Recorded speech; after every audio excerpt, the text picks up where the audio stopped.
I'm now going to continue my video series on memory with the stories of A&W Root Beer and Lifesavers. Now, I have hyperlinks to both stories right down here in the description below. Okay? Remember, the things I'm telling you here are techniques I want you to use to memorize these stories. They're not the real stories. You can read the real stories for yourself. And I recommend that you read the real stories before you continue with this particular video. Okay? Because what you're doing is you're using the material in my videos to help you remember the details of the stories that you're actually reading. Okay? So, don't think I'm giving you the actual story. I'm not. I'm just giving you ways to remember the key details of the actual story. Okay, so let's picture in our head that there's this guy named Roy. Okay, now what we're talking about right now is A&W Root Beer. So, there's this guy named Roy. R-O-Y, Roy. And I know I'm not saying it right. Roy. He constantly carried an Allen wrench. He drove a heavy load to a California pharmacy. When he arrived, he met a guy by the name of Frank.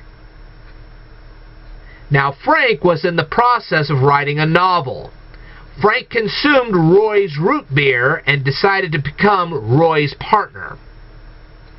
And if you remember all that, then you'll remember that story. Now, what about Lifesavers?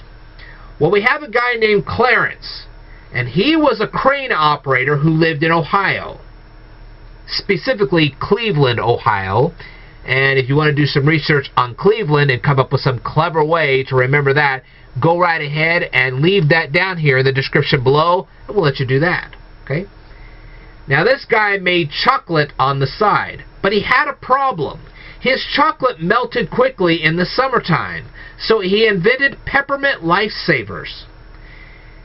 He thought the candy looked like life preservers, so that's how they got their name. Okay?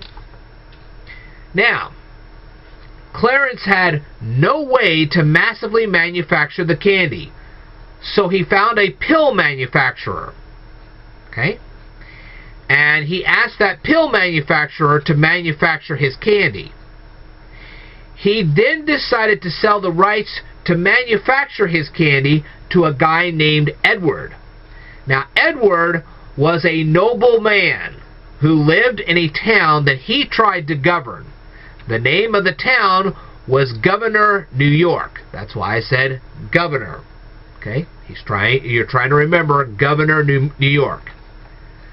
Now, let's imagine that Edward is wearing a tinfoil suit and he has a brother named Robert.